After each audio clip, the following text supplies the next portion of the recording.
Welcome to the System Simplified podcast, where we feature top leaders who share stories on how to successfully systemize a business. Now, let's get started with the show.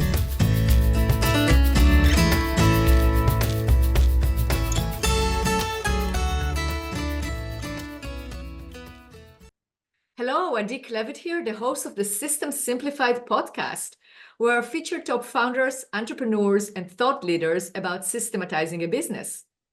And today's episode is being brought to you by Business Success Consulting Group, where we create, document, optimize, and implement processes and procedures so businesses can grow and thrive. And today's guest is Brian LaBovick. Hi, Brian. Hi. It's great to have you on this podcast. I am so excited about our conversation today. We are going to talk about scaling businesses, about entrepreneurship, about your journey, and it's fascinating. So we're definitely going to have a fantastic conversation. Before we dive into it, I'd like to give a big shout out to Jay Berkowitz, who I was on his podcast and he was on my podcast, and we had a fantastic conversation.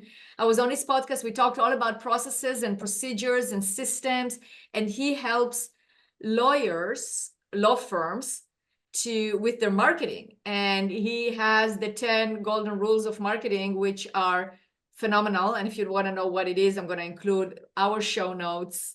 In the show notes, I'm going to include a link to our episode so you can learn about it. And I'm also going to include the episode I did with Jay that you listened to. We started a conversation and go like, wow, okay, I need to talk to you. I need to interview you because I know that you can inspire our listeners in terms of your entrepreneurship journey and share some good advice, some successful actions, maybe not like lessons learned. Always good to hear about that. So with that, I'm gonna read your bio so the listeners know why you definitely walk the walk, not just talk the talk or write the book, but you actually walk the walk, and you are definitely have that experience. So Brian, you were a prosecutor at the U.S. Department of Justice. Yes. And then I'm sure that is tough. And then you decided to open your solo practice in 1991.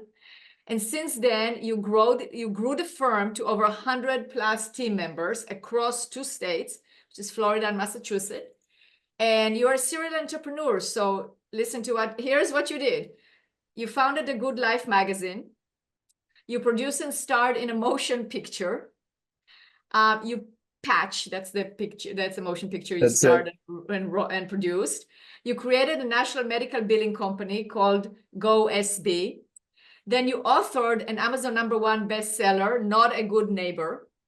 Okay, so, and then in 2020, you founded a Safety for Life Foundation, which now positively impacted over 60,000 high school kids in Florida every year. So it impacts over 60,000. I'm sure it's growing. And your new challenge is consulting with firms on diagnosing their firm dysfunction and helping them develop positive culture. So that is quite a phenomenal biography here. I'm impressed. I'm sure our listeners as well. Yeah. All right. So let me first say this. It's such a pleasure to be here because your karmic energy coming through this screen is so phenomenal, like such enthusiasm and enjoyment of what you're doing. I've been on a bunch of podcasts and I've not said that yet. And a lot of people have been great, but you are really special on the way that you start this thing. That's number one. Number two, you're welcome. Number two, Jay is a mentor and a friend. And if anybody ever needs anything, he is an open book.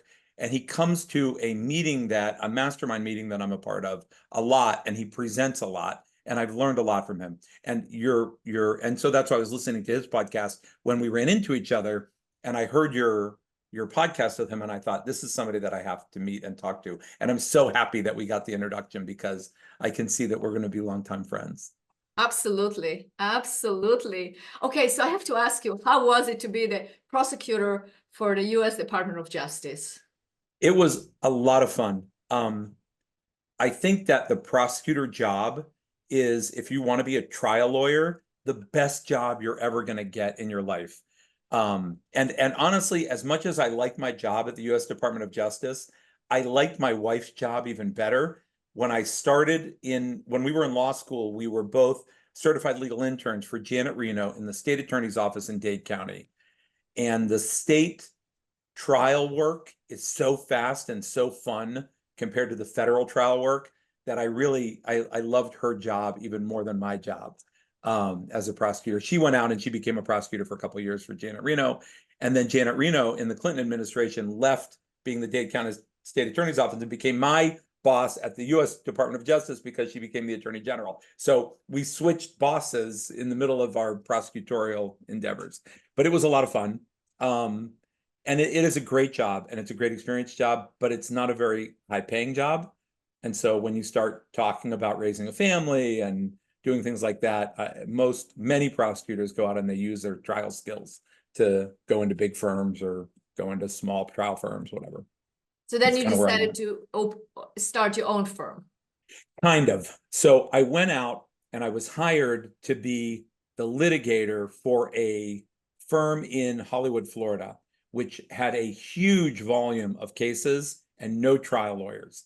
And they brought in a trial lawyer because they said, we're going to give you all the trials. You just try cases. And that's really all I wanted to do. But he said, everybody here is their own firm. So he made me start my own firm to be a part of his firm. And so I started my own firm there. I worked for him for a little while. And then he and I split up because I got enough trial experience and I understood the civil law. I understood kind of what he was paying me versus what I could do on my own. And then I decided it was time to start on my own. So it was a little bit. That was the start of your entrepreneurial journey. Yes, that was the start of my entrepreneurial journey. I didn't ever really know that I was kind of entrepreneurial. When you're a kid, when I was a kid, I knew I wanted to be a trial lawyer. Like I'm one of the people that didn't come to trial law by accident. I was in high school. I tried a traffic ticket case and I won a traffic ticket case in front of a judge. I cross-examined some officers and the judge brought me back into her chambers afterwards and said, what are you going to be? At the time, I was going to be a doctor. I have a little statue that my mom gave me, like all good Jewish mothers. Hold on. Give me 1 second. Well, I think a lawyer is also, it's either a doctor or a lawyer, so you are okay. This was what my mother gave me. It says, I would like to be.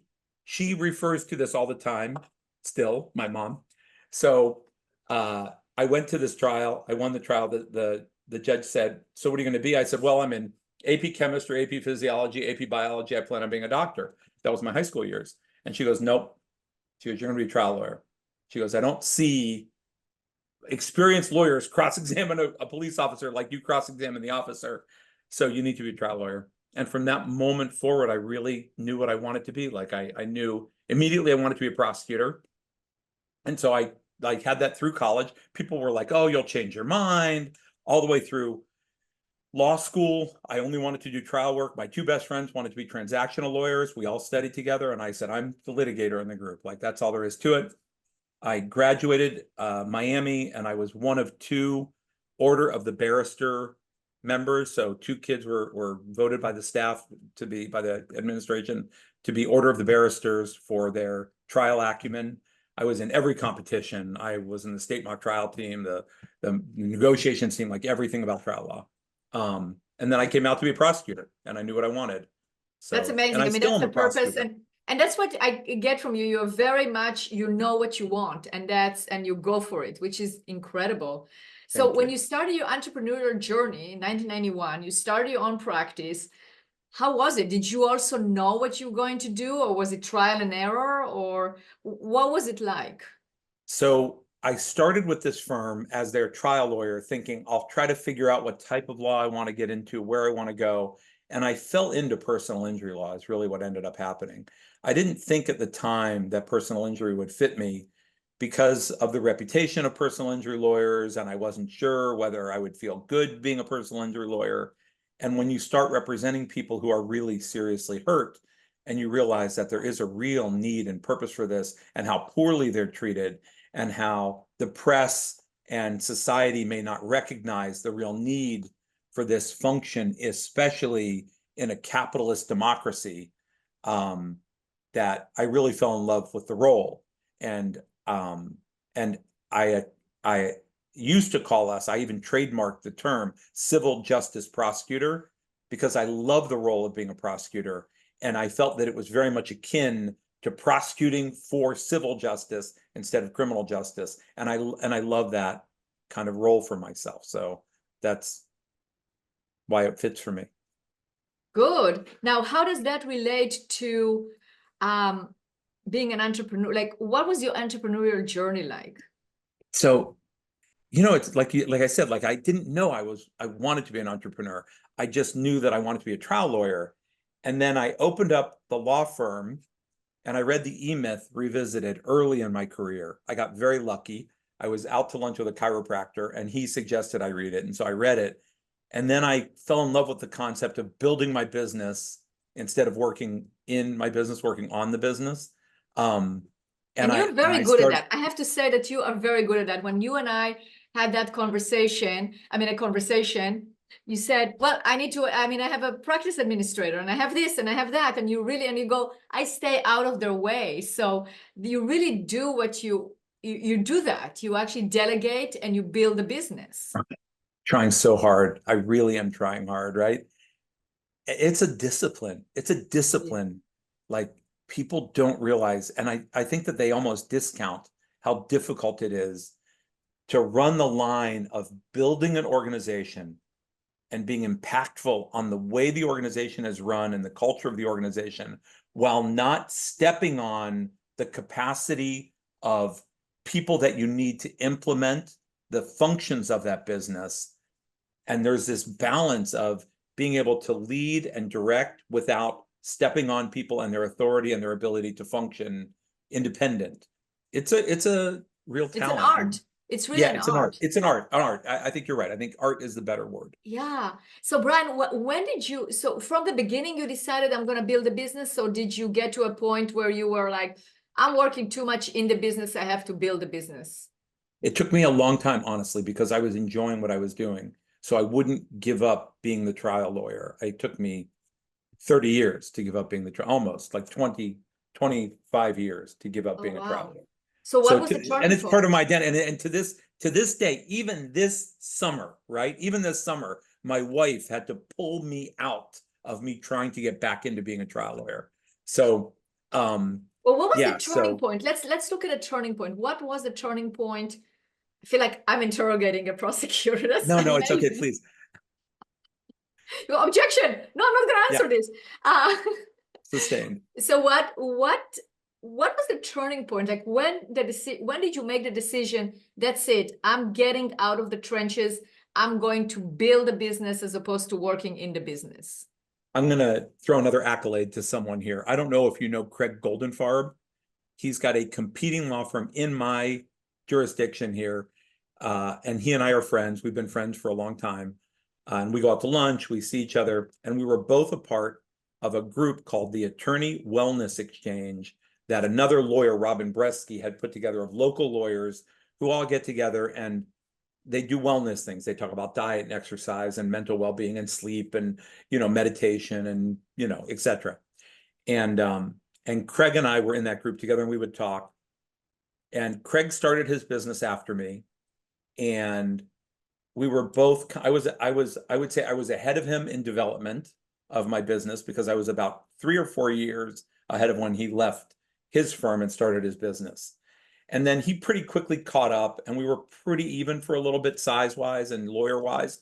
And then all of a sudden he started to creep up and his business kept developing and my business was very static. And I wasn't moving and it stayed static for a long time. And I had a lot of excuses for that. Like if you look at some of my other podcasts, there was a really hard time we went through in the crash of 2008, when the world crashed. I was way out ahead of my skis because of entrepreneurial ventures that I had gotten into that went south. And so I had a very hard time financially. And so when he told me this, it was about 2016, 15 or 16. And he said, "Are you still handling a caseload?" And I was like, "Yeah, of course. Like I've got a full caseload and I'm running my business and I'm running a billing company and I'm doing a magazine and I'm like, I had all these things." And he said, "I got to tell you, just between us, the only reason your firm isn't growing is because you're still running your caseload. If you don't work on your business only, you're not going to grow your business. He goes, just think about it. And I went back and I thought about it. I talked to my partner wife, Esther, and she goes, yeah, you probably should give up your caseload and just work on developing the business. And we should probably get a business coach, and we should probably go back and reformulate how we're structuring the business. And let's go back and really like consolidate how we're running the place. And we did all of those things. And from that point forward, the business just is hockey sticking, like up. So that is incredible. It's incredible, Brian. It takes a lot of courage to do that. Yeah. So then this summer, we've got this, $30 million trial going on. And I'm like, hey, I think I want to try it with, one of the trial lawyers that works here. And I was like, you're not trying that case. Like, you're not going backwards. So it's hard because it does take courage. Wouldn't you say that? Yeah, it's a leap of faith, and it's part of my identity. And so I kind of miss that little bit of my identity being a good trial lawyer. And I go to trial lawyer functions and I hear friends talking about what they've done trial wise, and I lament it a little bit, but I think it's better in the long run. And honestly, for where I am in my life and what I want to do, which there's a lot of things I want to do now that are different than just being caught up in trial work, which is very time consuming. It's a really hard job. So your identity was so, I'm the trial lawyer, and then you went to a whole different level, to a whole different role, a different hat, a different identity. What is that identity? Talk to us about the identity as the listeners, they probably want to know, if they're right. Let's say we are talking right now to an entrepreneur that is really in the business with an identity of the dentist, the main contractor, the installer, the estimator, whatever identity they have. What did you move into? So you have to come to the recognition that the owner of a business should not be the technician doing the functions and service of the business. And that's a very hard transition for the people who were trained and started their business and are competent and good at and love doing the functions of their business. And if they don't want to give up that role, then they should get a partner or hire somebody to completely be the CEO person to run their business for them. So if they don't want to wear that hat, then they need to find that hat, and they can keep functioning as, the trial lawyer. I've got a friend of mine who is a great trial lawyer. He wants to only be a great trial lawyer. He's got a great referral practice, and he has a spectacular person running the law firm for him.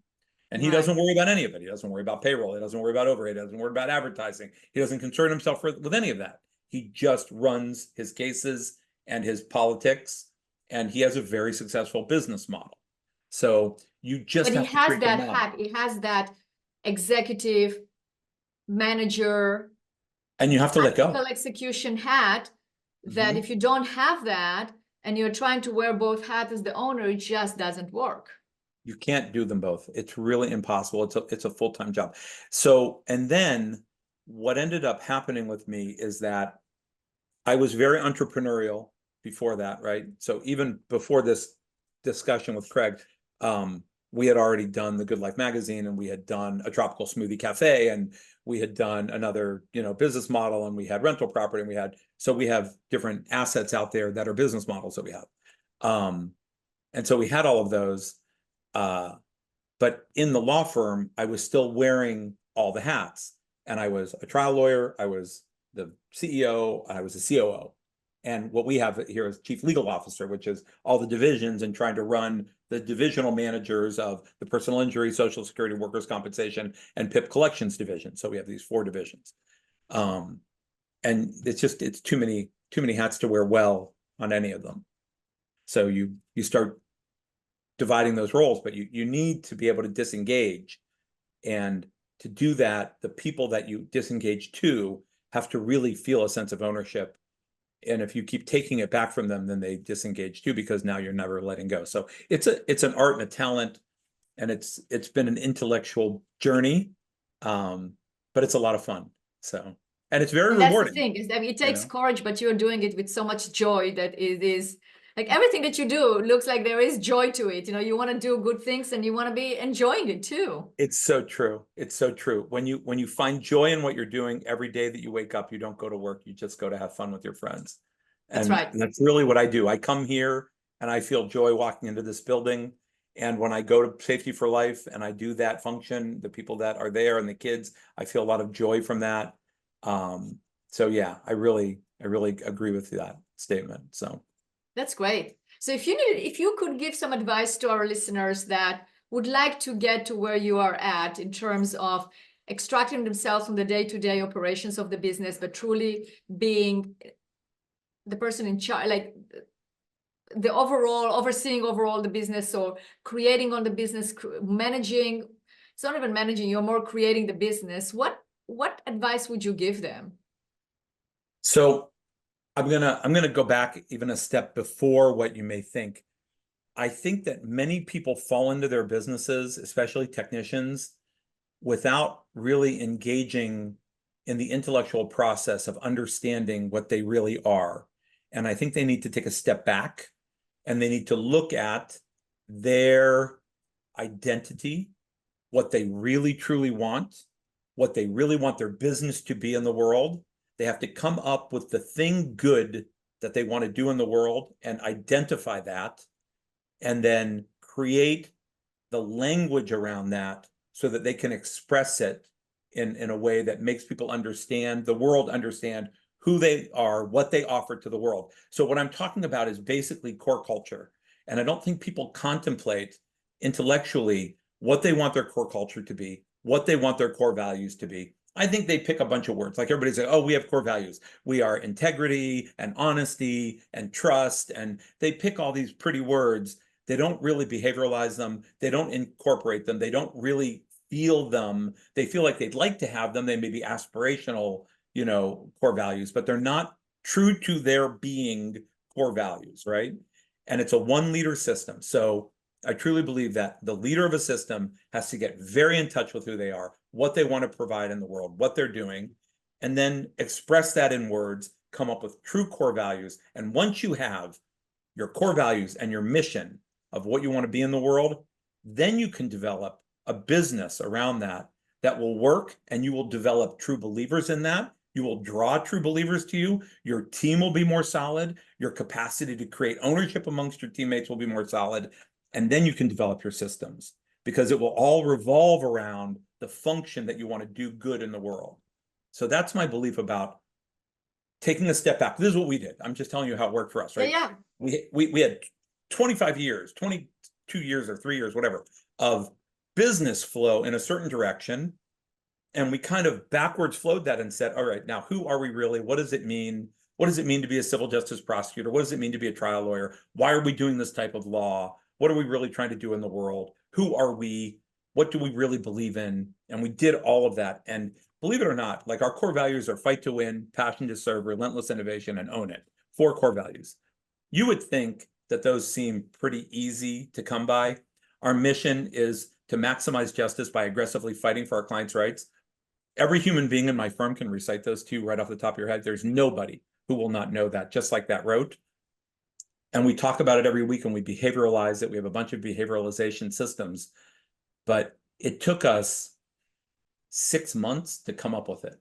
Like every week meeting and hashing out language and talking about it and re-intellectualizing it. So it's not an easy process. People think, oh, you just do it and it's easy, but it's not. It really isn't. It's almost like a deep dive psychologically into your own psychoanalysis of what you want to be in the world. So it's good if you do it. And once you do it, it brings such clarity on how you can run your business, right? So It's really great to do. So I try to express that to people. I don't think people really take it very seriously. And so they start with, okay, great. Well, we picked them last week and now we want to go forward. Let's go to the next step because we were really good at it. And I'm like, okay. I mean, like, you can do it if you want that way. I just don't think it'll work out as well, but it is what it is. Right. No, but you're right. It is the core values identify your identity, what is important to you, and that's the first thing, is because when the owner is so involved, the founder is so involved in the day-to-day, then that identity permeates without having to really identify it or describe it because it's there. But if you, that's part of the knowledge transfer. It's part of the identity transfer, is that you have to identify what it is, so then it can be transferred to the other team members that are going to continue and run the firm. Because if you extract that identity or who you are, or you carry those core values with you, so you imbue it into the environment, but when you actually step out and you don't have it anymore, then what is missing here? Let's identify it. So, and then also not just identify it, but because I work with many companies as well in implementing the process, right? In implementing those, because when we document the processes and procedures, they have to be aligned with the core values. You know, because if they don't align with the core values, there is no point, because then it becomes a confusion. So, but those companies that are the most successful with it are those that really understand the core values. They really can give you examples, not just recite them, which is amazing because some people cannot even recite them, but it is giving you specific examples on how we actually implement it. What does it mean? And use it in every aspect of the business. When you do performance analysis, when you are doing, when you give a talk to the group, when staff meetings, whatever it is, in analyzing issues, you bring those core values into life. Then when the founder steps out, their spirit still exists in the company because that is embraced by those core values. Yeah, and that's exactly perfect, right? So yeah, every business is a little different. And if they truly align and understand what their business model is and how they want to run it, they understand their core values, it makes all of those systemizations much more clear and much more aligned. So right. Yeah. So it's basically how systems align to core values, or core values influence systems, how you systematize your business according to your core values. I mean, that's very important. So what are your thoughts in terms of like why it's so important to systematize a business and create predictable, consistent systems? Like what is your take on that? Wow. So my experience has been that without the creation of a system, whatever system you're going to choose to create a methodology of working, the function of what you want to do in the world, you can't replicate the desired outcomes, and you can't train people to get that similar outcome without having systems in place. So you have no predictable outcome, no predictable system, and without a predictable, trainable, scalable system, you can't move your business forward beyond you. So if you want to do good in the world beyond what you in your physical capacity can get done on your own, because you'll be making all your own decisions, you need to have systems in place so other people can join your fight of whatever you're going to do and grow that fight into the world in a sustainable business model. And some people want that. Like a lot of people, I take that back. I think most people don't want that. I think what most people want, at least the people that I run into in the law, are they just want to run their own little fiefdom. And that's the way. But then if you've got an entrepreneur and you've got somebody who wants to grow their business, they want to create a thing in the world of value. And when I say value, I'm talking about a monetary value back to the owner, because the system itself is worthwhile for another person to be able to purchase and run with it and make it happen without the owner being involved, right? So you have this sustainable business model that has value in the world that other people can come in and value, buy, and move that mission forward without the original owner. If you want to create that, you can't do anything close to that without significant systems, because no one's going to buy a business model that you make all the decisions and do everything sua sponte on your own. It just has no value in the world. So it depends on what you want.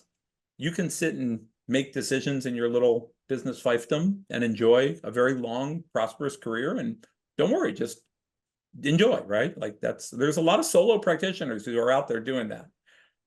I wonder, without the systems, if as the world turns, if you'll be able to compete in the marketplace with other businesses who have very significant systems to bring in market share of whatever you want to do, right?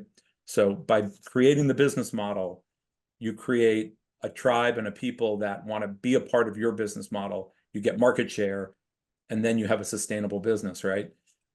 And other I people agree. that do their own are out there fighting for market share, and they may have a great referral source. So I've got a friend who's got his business model is this firm over here and that firm over there send me trial cases because I'm a trial lawyer, right? So he's got, 3 paralegals and himself, and he's got a great little business model. But when non-trial firm A and non-trial firm B decide that they're going to bring in a trial lawyer, he's not going to have much of a business system, right? Like, where is his business system? So it's a risky proposition sometimes, depending It's on very much a risky proposition, and I agree. So I think that's been a fantastic conversation because we identified the first action that you need to do in order to separate yourself from the business and have the freedom that you want as an owner is really identify the identity, identify it in terms of the core values that are really meaningful, and then passing it on to the team, and then creating those systems so you will be able to execute and the business can run without you. So, Brian, this has been an amazing conversation. Yes, spectacular. Yeah. And that's what you do best, right? Like, as you were an industrial engineer, weren't you? Right. Yeah. Right. As an industrial engineer, you look at a system, right? Not just a business system, but a system, a functioning system, a mechanical system or an electrical system or whatever. And you look at that and you say, okay, how do we make this stable, create a process that gets to an endpoint of a desired outcome?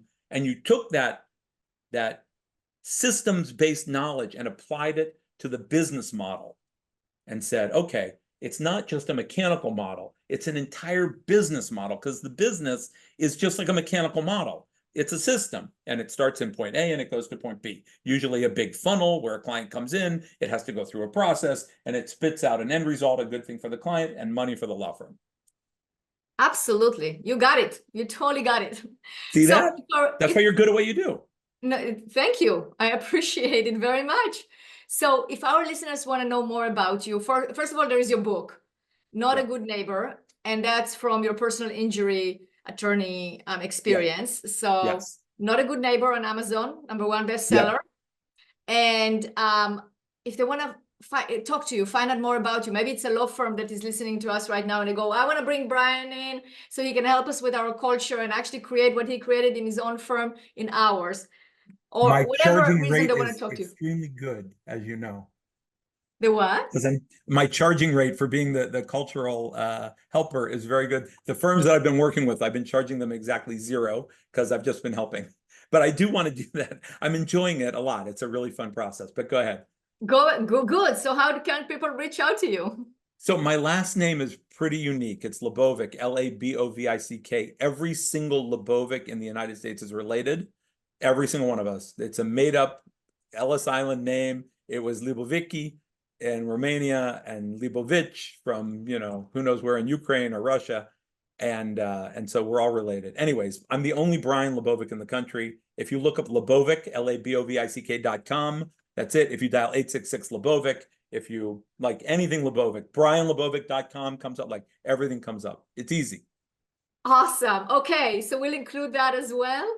And thank you so much, Brian, for being a guest on this podcast. Thank you for having me. It's been a pleasure. Thank you.